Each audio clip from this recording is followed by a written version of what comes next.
Welcome to The Last Climb. I'm Alex, and today I'll be examining the Everest climb, where a climber spent $500,000 building a flawless safety plan, then refused to let it save her. A stubborn pride disguised as discipline convinced her that preparation could outsmart one of the deadliest places on Earth. And believe me, what happened to her expedition above 28,000 feet is one of the hardest things you'll ever have to watch. It was late April 2017, and Everest Base Camp had swollen into the small city it became every spring. Hundreds of tents spread across the Khumbu Glacier at 17,600 feet, their bright fabrics pressed against gray moraine and dirty ice. The air carried the low hum of generators and the occasional deep groan of glacial movement beneath the camp's foundations. Temperatures hovered around 20 degrees Fahrenheit during the day and dropped well below zero after dark. Prayer flags strung between boulders popped and snapped in the gusts, their colors bleached by seasons of ultraviolet light. But one camp stood apart. Positioned on a flat section of moraine near the eastern edge of the settlement, it featured a dedicated medical tent, a communication station with multiple satellite phones, and storage tents holding supplies that exceeded what most commercial expeditions brought for twice the number of climbers. The camp supported a single client. That client was Yrsa Brenvik, a 46-year-old Swedish national who had spent 2 years and approximately $500,000 engineering the safest possible attempt to summit Everest without supplemental oxygen. Yrsa's path to the Himalayas had begun in competitive cross-country skiing. She represented Sweden at the national team level through her 20s, built on cardiovascular capacity that placed her in the top fraction of a percent for women her age. Lean, efficient, and capable of sustained output in conditions that degraded other athletes. That career ended at 30 when a training accident destroyed ligaments in her right knee. What followed was a redirection. Within a year, Yrsa had begun mountaineering, drawn initially by the physical challenge and later by a philosophy that gave the challenge meaning. She came to believe that climbing above 8,000 meters without supplemental oxygen represented the only authentic form of high-altitude alpinism, a position tracing back to Reinhold Messner's 1978 oxygenless ascent of Everest, and the argument that bottled oxygen reduced the mountain rather than elevated the climber. Yrsa adopted this view with the conviction of someone whose identity had always been organized around physical discipline. Oxygen was a compromise. Compromise was weakness. The logic was clean and total and left no room for the situations where compromise meant survival. And I'll be honest, on paper, the logic holds. It's principled, it's disciplined. It's the kind of reasoning that earns respect at sea level. The problem is that above 26,000 feet, the death zone doesn't care about your principles. By 2015, she had summited Cho Oyu at 26,864 feet and Broad Peak at 26,401 feet, both without supplemental oxygen, placing her in rare company among a small population of climbers worldwide who had demonstrated the capacity to function at extreme altitude on ambient air alone.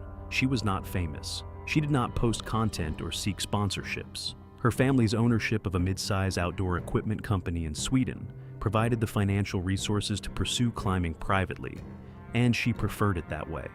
Everest was the logical next step.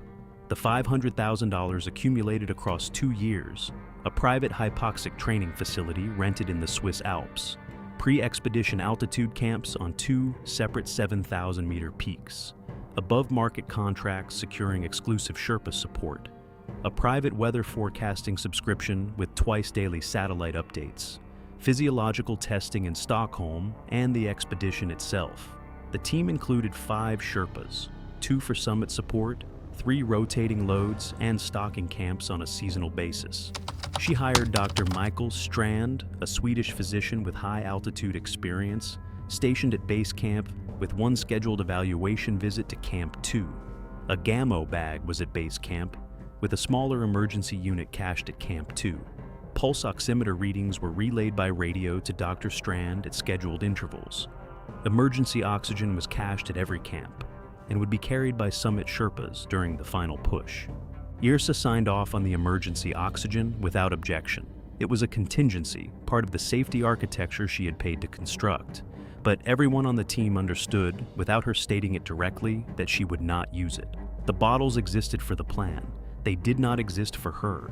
That distinction is the thing I keep circling back to. $500,000 building the most comprehensive safety net on the mountain, and the one person it was designed to catch had already decided she would never fall into it. Her lead summit Sherpa was Chewang Lendu, 41, with 14 Everest summits across 17 years of guiding. Chewang had grown up in the Rolwalling Valley and built a reputation as one of the most reliable high-altitude guides on Everest's Nepal side. He spoke little, observed constantly, and possessed the ability to assess a client's condition through small details: breathing rhythm, cramp-on precision, response speed. He had guided 2 previous oxygenless clients. One summited. The other he turned around at 27,000 feet when he recognized early cerebral edema. Both outcomes reinforced the same lesson. Oxygenless climbers operated on thinner margins, and the margin disappeared faster than anyone expected. Chewang accepted the position because the pay was exceptional, and Irsa's plan was the most thorough he had encountered. But his private calculation was simple. An oxygenless client climbed slower, meaning his team spent more hours in the death zone. His partner for the summit push was Pemba Rinjing, 29, with 5 Everest summits. Pemba was fast, physically powerful, and less experienced with oxygenless clients. He followed Chewang's lead without hesitation. The paradox of their assignment was visible every time they packed for a rotation. Chewang and Pemba loaded oxygen bottles into their packs, bottles designated for a woman who had organized her entire expedition around not breathing from them. The weight was real, the purpose was theoretical. Neither Sherpa commented on the contradiction, but it informed every calculation they made about the days ahead. I've gone over a lot of these expeditions, and that image, 2 men hauling weight up the most dangerous mountain on Earth for someone who's already decided she won't let it save her. That's the whole story, compressed into a single detail. Acclimatization began in late April and extended through mid-May. Irsa's rotation schedule was longer and more controlled than standard protocols, designed to maximize adaptation without accumulating fatigue.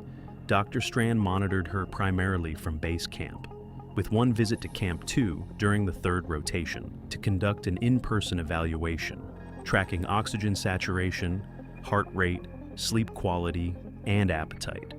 The rotations progressed from Camp 1 at 19,900 feet through Camp 2 at 21,000 feet and Camp 3 at 23,500 feet, with the final rotation including partial Camp 4 exposure. She performed well, genuinely elite. Her pace was slower than oxygenated climbers under normal conditions, but during a bottleneck on the Lhotse face where traffic stalled on the fixed ropes, a brief gap opened on the line, and she moved through it steadily, passing a group of oxygenated climbers still waiting for the queue to clear. Her rhythm didn't falter. The comparison registered with other teams. Dr. Strand's evaluation during his Camp 2 visit supported the assessment. Her numbers were consistent with her broad peak performance. He cleared her for the summit attempt. Chewang, whose default setting was skepticism, acknowledged to Pemba that she was among the strongest oxygenless clients he had guided. And I think that's the part that makes this harder to sit with than the stories where someone is clearly in over their head. Irsa wasn't pretending. She earned every bit of that confidence. The mountain just doesn't grade on merit. The summit window opened on May 21st. 3 days of reduced wind and clear skies that funneled the season's attempts into a narrow corridor. More teams than anticipated began moving upward. Irsa's team departed base camp on May 18th, climbing through the Khumbu icefall in pre-dawn darkness and reaching Camp 2 by afternoon. After a rest day, they continued to Camp 3, then pushed to Camp 4 on May 20th. At 26,000 feet, they entered the death zone, where cellular damage accumulated faster than recovery could address, and every hour narrowed the window for safe return. They reached Camp 4 at 2:15 p.m. on May 20th. The South Col was a windswept plateau scattered with decades of debris, abandoned oxygen bottles, shredded tent fabric, and shapes too solid to be equipment. Wind ran at 15 to 20 miles per hour, pulling heat from every exposed surface. The cold had a different quality here than at lower camps. Sharper, more insistent, the kind that found seams in layering systems and punished any exposed skin within seconds. Irsa was tired but functional. Dr. Strand took final pulse oximeter readings relayed by radio. lower than ideal, but consistent with her broad peak precedent. He cleared her. They tried to sleep, but managed only fragments. At 9:30 p.m., Chewang and Pemba began preparations, loading oxygen bottles into packs, checking equipment. Irsa watched them secure the emergency bottles without comment. By 10 p.m., they were moving. The triangular face rose above Camp 4 in a sweep of hard snow and rock. Irsa climbed steadily, her headlamp cutting a cone of light across the slope. Teams behind began catching them within 2 hours. Oxygenated climbers moved past in the darkness, their breathing amplified by masks, their pace noticeably quicker. Irsa did not adjust her rhythm. She climbed within herself, conserving energy she would need above 28,000 feet. The balcony arrived at 4:45 a.m., a small platform at 27,600 feet. Irsa sat on her pack and ate a gel while Chewang assessed her condition. She was behind schedule. The planned arrival had been 3:30 a.m., but coherent and physically capable. Then Chewang noticed the first sign. He asked her what altitude they had reached. She answered correctly. 4 minutes later, she asked him what altitude they were at. When he told her, she nodded as if hearing it for the first time. Minutes later, she asked whether they had already eaten, though she had finished a gel in front of him moments earlier. None of those moments looked like an emergency. I think that's what unsettles me about early hypoxia. It arrives disguised as something forgettable, a repeated question, a confused look. The kind of thing you dismiss at sea level as someone being tired. At 27,600 feet without oxygen, it's the first page of a story that only ends one way. The signs were subtle, textbook early hypoxia. Not alarming in isolation, and not uncommon even among oxygenated climbers at that altitude. But Chewang filed the observations. The margin was thinning. She was still strong enough to climb, and the summit was less than 1,500 vertical feet above them. Above the balcony, the route traversed steep snow slopes and narrow ridgelines where fixed ropes provided security but demanded concentration. The sun rose around 5:30 a.m., flooding the upper mountain with sharp light that eliminated the mercy of darkness, the vast exposure on either side of the ridge, the slopes falling away into Nepal and Tibet, the summit still maddeningly far above. Traffic thickened as they approached the south summit at 28,700 feet. Irsa reached it at approximately 8:40 a.m. and found a queue extending toward the Hillary Step. She stood and waited. At 28,500 feet, without oxygen, every minute was pure loss, burning calories, losing body heat, accumulating neurological damage that altitude inflicted on unprotected brains. She waited over 40 minutes while climbers ahead moved through the technical section one at a time. The wait was the kind of factor no amount of money could engineer away. You could hire the best Sherpas, cache oxygen at every camp, train for 2 years, but you could not buy an empty route through the death zone during a shared summit window. And that's where I realized the fundamental miscalculation in the entire plan. $500,000 can buy you the best team, the best equipment, the most thorough safety system on the mountain. It cannot buy you 40 minutes back at 28,500 feet. Hey, quick reminder that if this kind of in-depth coverage matters to you, subscribing and leaving a like helps support the channel make more videos like this. Now, let's get back to the mountain. She cleared the Hillary Step by 10:15 a.m. and climbed the final summit ridge, a narrow spine of snow with exposure falling away on both sides. Irsa Brenvik reached the summit of Mount Everest at 12:40 p.m. on May 21st, 2017. She had been climbing for nearly 15 hours without supplemental oxygen. Chewang took photographs. The celebration was brief, appropriate for a woman whose satisfaction came from the accomplishment itself. But 12:40 p.m. was dangerously late. Most summit teams aim for arrival between 6 and 10 a.m., a window that allowed adequate daylight and reserves for the descent, which was statistically where most Everest deaths occurred. Chewang had been calculating since the balcony. The timeline was stretched. Her descent pace would be slower than her ascent, because it always was for oxygenless climbers whose reserves had been spent. He urged immediate departure. Irsa agreed, and they began descending at 12:52 p.m. I want to be clear about something. 12:40 is not a gray area. It's not borderline. On most expeditions, that summit time gets you pulled off the mountain by your guide. The fact that she was still standing, still coherent, still moving under her own power, that's what made it feel like she'd beaten the odds. She hadn't. The odds just hadn't finished counting yet. The descent from the summit was slow. Traffic still moved upward on the fixed ropes, forcing delays at anchor points. Yrsa stumbled twice within the first 30 minutes. Not falls, but losses of balance that required her ice axe for recovery. Her speech came in fragments, short phrases separated by pauses longer than the words themselves. Below the south summit at around 28,400 feet, Chaewang stopped and faced her directly. He told her she needed the emergency oxygen.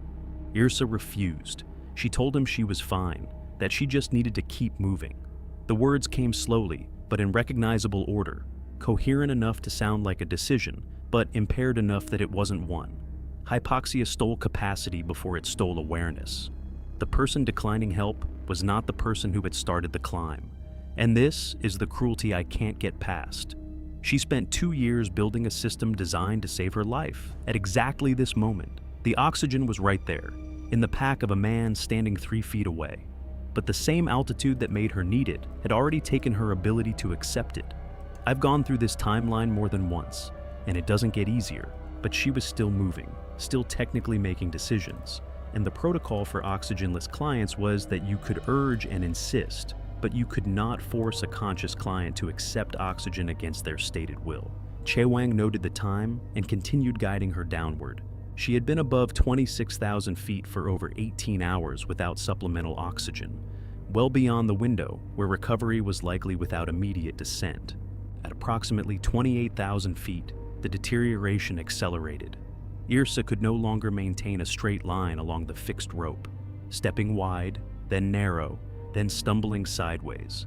Classic ataxia, the hallmark of high-altitude cerebral edema, her brain swelling inside her skull, pressure building against tissue that controlled balance, coordination, and the capacity to process what was happening to her. Chaewang stopped again and told her she was taking oxygen now. This time, she did not refuse. She did not agree either. She simply stood, swaying slightly, her eyes focused on something that existed at no particular distance. Pemba pulled the emergency oxygen bottle from his pack. Yrsa knew how the system worked. Every oxygenless climber familiarized themselves with the equipment they chose not to use. But knowing and doing were separated by a gap that severe hypoxia had turned into a chasm. Her fingers could not work the valve. The fine motor control required to turn a metal fitting had been stripped away by hours of oxygen deprivation. The regulator was cold stiffened, its metal components coated in ice. Chaewang took over, but his thick gloves made the work agonizing, threading a frozen connection on a narrow ridge while wind pulled at his balance. He removed one glove to work bare-handed, his fingers going numb within seconds. Yrsa kept shifting her head, confused, unable to hold still. Nearly 15 minutes passed before oxygen began flowing, 15 minutes of standing motionless at 28,000 feet, burning through reserves that neither of them could afford to lose. 15 minutes. I've timed that out in my head just sitting here at sea level, and it already feels unbearable. Now put yourself on a ridge at 28,000 feet, wind tearing at you, your fingers frozen around a valve that won't turn, watching someone's brain shut down in front of you while the daylight disappears. That's not a mechanical failure. That's a dozen small failures stacking on top of each other, each one survivable on its own, and together they're the thing that takes her life. When the oxygen finally reached her lungs, it did not produce the recovery the plan had assumed. Haste does not reverse like a switch. The swelling in her brain would require hours of supplemental oxygen and significant altitude loss, hours and altitude they no longer had. The oxygen kept her conscious, but could not restore coordination or judgment. She continued descending for another several hundred feet, each step requiring prompting from Chaewang, each crampon placement a negotiation between intention and a body that no longer reliably translated one into the other. At approximately 27,500 feet, Yrsa sat down on the snow and did not stand up. And I've covered enough of these to know, when someone sits down at that altitude and doesn't get back up, the story is already over. Everything that follows is just the mountain finishing what it started. Chaewang tried to lift her. Pemba tried. She had the dead weight of someone whose muscles had stopped cooperating. Her eyes were open, but the engagement behind them had thinned to something unreachable. At one point, she reached for her mask with clumsy fingers, trying to pull it away. A common behavior in advanced HACE, where the swelling brain misfires and convinces the body it is overheating even as it freezes. Chi-Wang stopped her hand and held it until she forgot what she had been trying to do. Other descending climbers passed. Some paused and recognized what every experienced mountaineer understood about that altitude. Stopping too long risked creating additional casualties. They offered brief help and continued down. What followed next happened during the final attempt to move her. Chi-Wang and Pemba rigged a short-haul system along the fixed line, trying to drag Irsa across a steep, rocky section. Pemba braced on the downhill side, pulling rope while Chi-Wang guided her body from above. Pemba's crampon lost purchase on a patch of verglas, a thin, invisible layer of ice over rock. He fell. The fixed rope caught him within 15 feet, the fall factor low, but his momentum swung him into a rock band. His right ankle struck the edge with the full force of his body weight.